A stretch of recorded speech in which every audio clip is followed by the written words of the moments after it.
আসসালামু আলাইকুম রহমতুল্লাহি বরকাতুহ।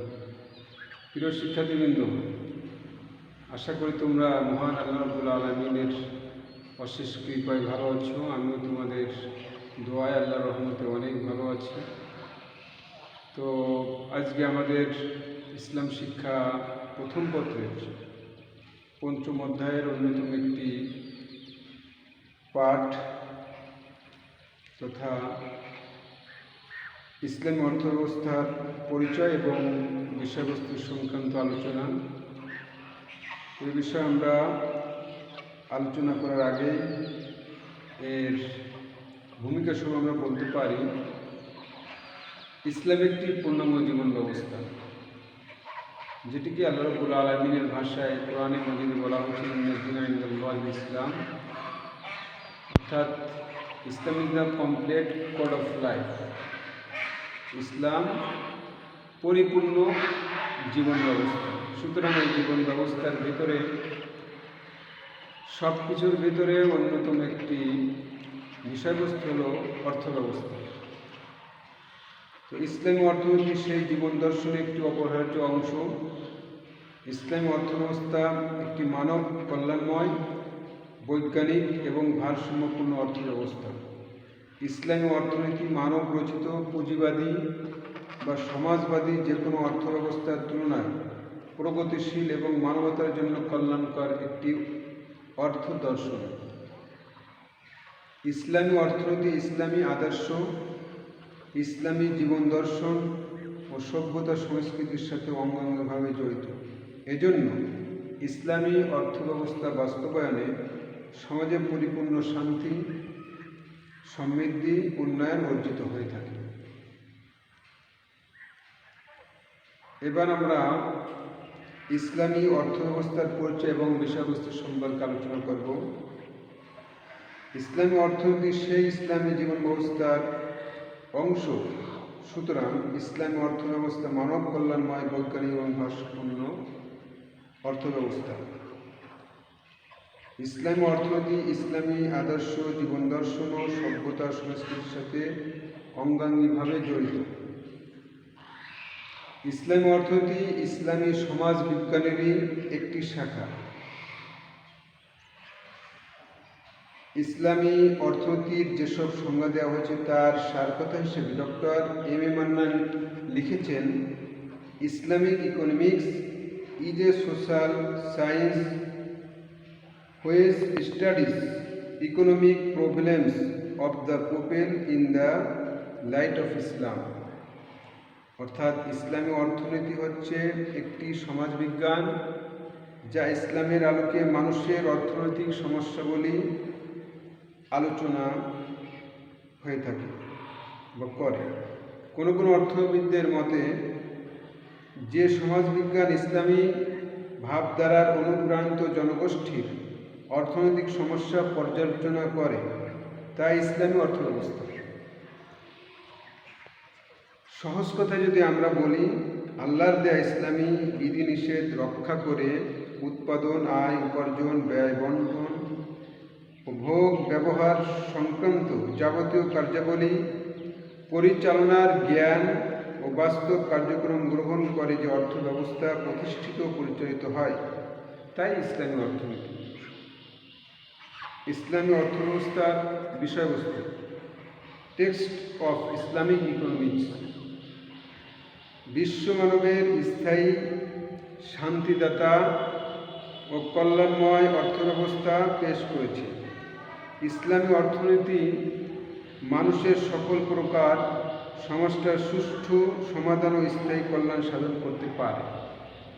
কেননা ইসলামী জীবন দর্শন, ধর্ম, সৃষ্টি ও সভ্যতা এবং অর্থনীতি একই সূত্রে গাঁথা। এজন্য ইসলামী অর্থব্যবস্থা বাস্তবায়নে সমাজে পরিপূর্ণ শান্তি ও নিরাপত্তা স্থাপিত হয়। প্রিয় শিক্ষার্থীবৃন্দ, ইসলামী অর্থনীতির বিষয়বস্তু পরিধি সম্বন্ধে অর্থনীতিবিদদের বিভিন্ন মতামত রয়েছে। Doctor M A. মান্নানের মতে ইসলামী অর্থনীতির বিষয়বস্তু হচ্ছে গণমানুষের যাবতীয় অর্থনৈতিক সমস্যা যা ইসলামের আলোকে সমাধানযোগ্য। অধ্যাপক খুরশিদ আহমেদের মতে ইসলামী অর্থনৈতিক বিষয়বস্তু হচ্ছে সেসব অর্থনৈতিক বিষয়াবলী যা কোরআন ও সুন্নাহ এর মাধ্যমে বিধৃত মূল্যবোধের গভীরে নিহিত। শামসুল আলমের মতে ইসলামী অর্থনীতির বিষয়বস্তু হচ্ছে মানব কল্যাণ এবং এর সাথে সংশ্লিষ্ট উৎপাদন বন্টন ভোগ যা ইসলামী দৃষ্টিতে বিশ্লেষণমূলক।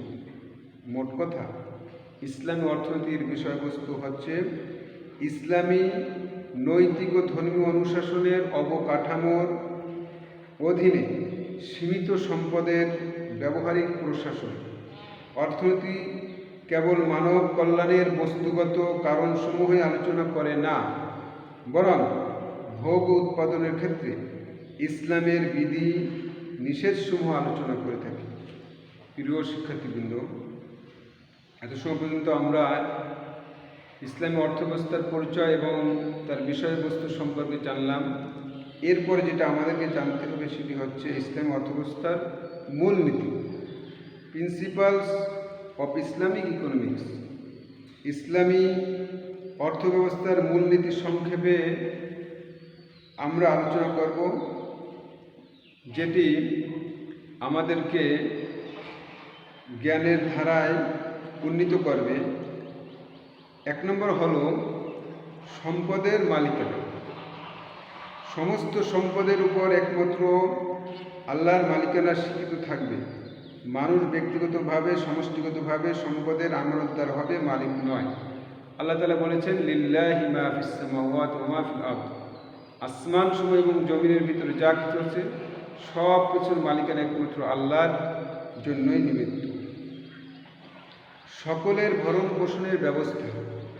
আল্লাহর নিয়ামত তথা সম্পদের জাতি ধর্ম বর্ণ নির্বিশেষে সকল মানুষের ভরণ পোষণের অধিকার থাকবে। 3. আর্থসামাজিক নিরাপত্তা। মানুষ সম্পদের অধিকারী হবে সাধারণত শ্রমের ভিত্তিতে, কিন্তু যাদের শ্রমের মাধ্যমে জীবিকা উপার্জনের শক্তি বা সুযোগ থাকবে না, যেমন পঙ্গু, বৃদ্ধ, বেকার, তাদের জন্য যাকাত ও সদকা ব্যবস্থার মাধ্যমে আর্থসামাজিক নিরাপত্তার নিশ্চয়তা বিধান করা হবে। 3. সীমিত মালিকানা। ব্যক্তি মালিকানা। সীমিত অর্থের ব্যক্তিগত সম্পদের বা সম্পত্তির মালিকানা মানুষের থাকবে এবং উত্তরাধিকার আইনও চালু থাকবে। 5. সুদ জুয়া নিষিদ্ধ। শ্রমবিহীন শোষণমূলক আয়ের পথ যেমন সুদ ও জুয়া সম্পূর্ণ নিষিদ্ধ থাকবে। 6. অর্থনৈতিক দুর্নীতি নিষিদ্ধ। ব্যবসায় বাণিজ্য, শিল্প বা কৃষি উৎপাদনের ব্যবস্থা থাকবে, তবে দুর্নীতি, চোরাচালানি, ওজনে কারচুপি, মজুতদারি, মুনাফাখোরি, ভেজাল মেশানো, অন্যায় জবরদখল ইত্যাদি কড়াকড়িভাবে নিষিদ্ধ থাকবে। 7. অপচয় অপব্যয় নিষিদ্ধ। বিলাসিতা, অপব্যয় অপচয় কঠোরভাবে নিষিদ্ধ থাকবে। অর্থনৈতিক দিক দিয়ে মানুষ সহজ সরল জীবনযাপন করবে। সম্পদের সুষম বন্টন চালু হবে, অর্থাৎ মানুষ প্রয়োজন অনুপাতে সম্পদ ভোগ করবে। ধন বৈষম্যের যথাসাধ্য অবসান ঘটাতে হবে। রাষ্ট্রীয় কর্তৃত্বে আসীন ব্যক্তিরা সাধারণ জীবনযাপন করে সকলের সামনে দৃষ্টান্ত স্থাপন করবে। 9. রাষ্ট্রীয় কর্তৃত্ব। ব্যক্তিগত সম্পত্তির উপর কারো নিরঙ্কুশ অধিকার তথা মালিকানা নেই।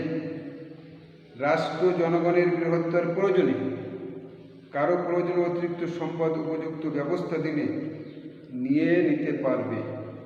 10. ব্যক্তি অপরের প্রয়োজনে ব্যয়। ব্যক্তি তার নিজের ও পরিবারের প্রয়োজন পূরণের পর নিজের সম্পদ সমাজের অন্যান্য অভাবী লোকদের অভাব পূরণের জন্য ব্যয় করতে প্রস্তুত থাকবে। 11. আন্তর্জাতিক প্রয়োজন পূরণ। কোনো রাষ্ট্রীয় সীমানার অন্তর্ভুক্ত সম্পদ দেশের প্রয়োজন পূরণের পর অন্য অভাবগ্রস্ত দেশের প্রয়োজন পূরণের জন্য ব্যয় করতে প্রস্তুত থাকবে।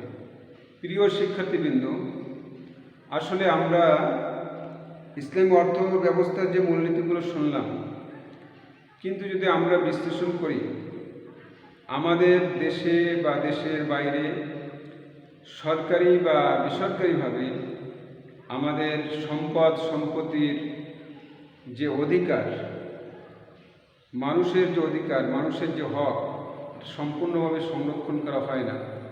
গুটি কয়েক অসাধু ব্যবসায়ী বা সরকারি বা বেসরকারি কর্মকর্তা কর্মচারী বিভিন্ন সময় মানুষের অধিকার ক্ষুণ্ণ করে বা খর্ব করে তারা নিজেদের আখের গুছানোর ফলে অন্য মানুষের অধিকার নষ্ট হয়ে যায়, যার ফলে সুশাসনের বদলে মানুষ নিষ্পেষণের আওতায় যায় এবং যে যার সম্পদ সম্পত্তি সঠিকভাবে নিজেরা যেমন ভোগ করতে পারে না, তেমনি অপরের অধিকারকে ক্ষুণ্ণ করে, যার কারণে দেশে মানুষের ভিতরে বিভিন্ন সময় দেখা যায় হাহাকার দেখা যায়, অথবা তারা সম্পদ থাকার পরও সেটাকে ব্যবহারযোগ্য হিসাবে তারা গ্রহণ করতে পারে না। এজন্য আমাদের উচিত হবে আমরা এই মূলনীতি তথা ইসলামী অর্থব্যবস্থার মূলনীতি নিজেরা যেমন পালন করব,